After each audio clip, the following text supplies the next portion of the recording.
8월 10일 말씀 묵상하겠습니다. 함께 기도하겠습니다. 하나님, 우리에게 구원의 은혜를 주셔서 감사합니다. 하나님이 주신 은혜에 감격하게 하시고 이제 우리가 가난한 자에게 아름다운 소식을 전하며 마음이 상한 자를 고치며 포로된 자에게 자유를 선포하며 갇힌 자에게 노임을, 그리고 하나님의 은혜와 하나님의 영광을 드러내는 축복의 통로가 되게 하여 주시옵소서. 예수님 이름으로 기도했습니다. 아멘. 오늘의 말씀은 이사야 61장 1절부터 11절까지의 말씀입니다. 말씀을 함께 살펴보시기 전에 개인적으로 말씀을 꼭 읽으시고 묵상하는 시간 가지시기 바랍니다. 이사야 61장 1절입니다. 주 여호와의 영이 내게 내리셨으니 이는 여호와께서 내게 기름을 부으사 가난한 자에게 아름다운 소식을 전하게 하려 하심이라. 나를 보내사 마음이 상한 자를 고치며 포로된 자에게 자유를, 갇힌 자에게 노임을 선포하며 여호와의 은혜의 해와 우리 하나님의 보복의 날을 선포하여 모든 슬픈 자를 위로하되 라는 말씀으로 시작하고 있습니다. 그렇습니다. 하나님께서 하나님의 종에게 그분의 영을 부어주시고 그에게 기름을 부어주셨다라고 말씀하십니다. 그 이유가 무엇입니까? 그에게 가난한 자에게 아름다운 소식을 전하게 하고 마음이 상한 자를 고치게 하고 포로된 자에게 자유를, 갇힌 자에게 노임을 선포하게 하기 위함이다 라고 말씀하고 있습니다. 하나님의 구원의 은혜는요, 하나님의 백성의 입장에서 보면 아주 기쁨의 소식입니다. 참된 자유의 날입니다. 그러나 하나님의 백성을 학대하고 괴롭혔던 이러한 대적들에게 하나님의 구원의 날은 오히려 그들을 향한 심판의 날이고 보복의 날이 됩니다. 그래서 하나님의 구원은 구원받은 백성들에겐 기쁨의 소식이요, 그렇지 못한 자에게는 슬픔과 애통의 날이 되죠. 하나님은 하나님의 종을 통해서 가난한 자, 마음이 상한 자, 갇힌 자, 그들을 자유케 하시고 치유하시고 위로하시기를 원하셨습니다.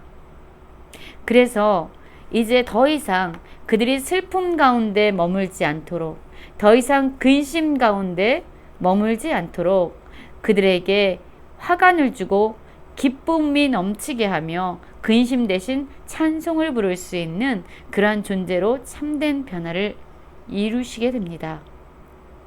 우리의 삶은 지금 어떠한 상황 가운데 놓여 있습니까? 우리의 마음은 지금 어떤 상태 가운데 있습니까? 혹시 슬픔과 근심 가운데 있지 않습니까? 무언가 우리를 묶고 있어서 포로처럼, 갇힌 자처럼 그렇게 답답함 가운데 있지는 않습니까? 또한 어떤 일들로 말미암아 우리의 마음이 상해서 고통 가운데 있습니까? 하나님께서는 이러한 우리의 모든 사정과 상황을 아시고 우리의 마음을 아시고 우리에게 참된 회복과 참된 자유를 약속하고 계십니다. 이러한 변화된 삶은 우리의 의지나 어떤 우리의 결단으로 이루어지는 것이 아니라 바로 하나님으로부터 시작되는 것입니다. 하나님만이 우리의 존재에 대한 참된 변화를 이루실 수 있는 분이신 거죠. 그래서 이제 구원받은 하나님의 백성들을 통해서 하나님은 자신의 영광을 드러내기를 원하십니다. 그렇습니다. 하나님은 하나님의 영광을 드러내시기 위해서 우리를 창조하시고 우리를 지으셨습니다. 그런데 우리가 생각할 때 이 하나님이 자신의 영광을 드러낸다라는 의미를 생각할 때에 하나님을 이기적인 분으로 생각해서는 안 됩니다.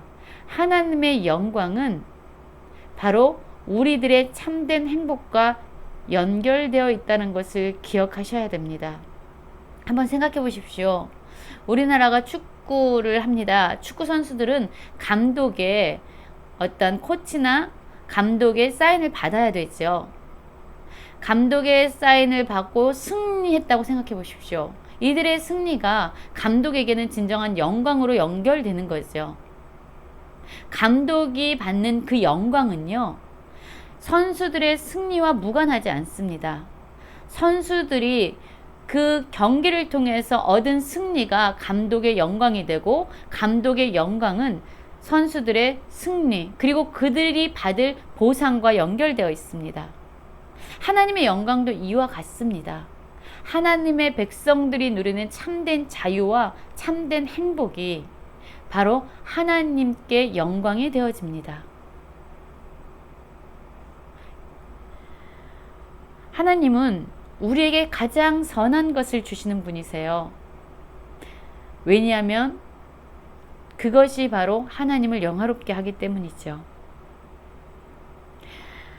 그 결과 이제 하나님의 백성들은 더 이상 황폐함 가운데 머물러 있지 않게 됩니다. 이제 더 이상 그들의 죄와 그들의 악함으로 하나님을 버리고 우상을 숭배하고 불순종했던 그들의 허물로 말미암아, 죄악으로 말미암아 이제 더 이상 무너진 곳에 머물러 있지 않아도 됩니다. 왜냐하면 이들을 향한 하나님의 긍휼과 자비로 인해서 이들이 구원을 받았기 때문이죠. 그래서 이들은 다시금 무너진 곳을 다시 일으키고 이제 그 황폐했던 곳을 다시금 중수하는 놀라운 일을 일으키게 됩니다. 그리고 이제 이들을 핍박하고 괴롭혔던 외인들은 오히려 이들을 위해서 봉사하는 사람들로, 이들을 섬기는 사람들로 그들의 입장이 바뀌게 됩니다. 하나님의 백성을 핍박하던 자들은 오히려 그들의 양떼를 치고, 그들을 멸시하던 이방 사람들은 오히려 농부와 포도원 지기가 돼서 그들의 밭과 또한 포도밭을 지키고 돌보는 자가 되어지는 것이죠. 완전히 변화된 삶, 하나님이 주시는 은혜 안에서 누리는 완전히 변화된 이전과는 다른 삶을 살게 되는 것입니다. 6절을 보면은 이들의 정체성에 대해서 하나님 말씀하시는데요. 오직 너희는 여호와의 제사장이라 일컬음을 받을 것이다. 사람들이 너희를 우리 하나님의 봉사자라 할 것이며 너희가 이방 나라들의 재물을 먹으며 그들의 영광을 얻어 자랑할 것이라 라고 말씀하고 있습니다. 여러분, 제사장이 누구입니까? 그렇습니다. 백성들의 입장에서 보면 백성들을 이끌어 그들의 참된 왕이 되신 하나님께 나아가 하나님을 예배하도록 길을 여는 그러한 자가 바로 제사장입니다. 또한 백성들을 향해서 하나님이 임하실 수 있는 그러한 길을 여는, 즉 하나님과 백성을 예배 가운데서 만나게 하는 그러한 중보자가 제사장이라고 할 수 있습니다.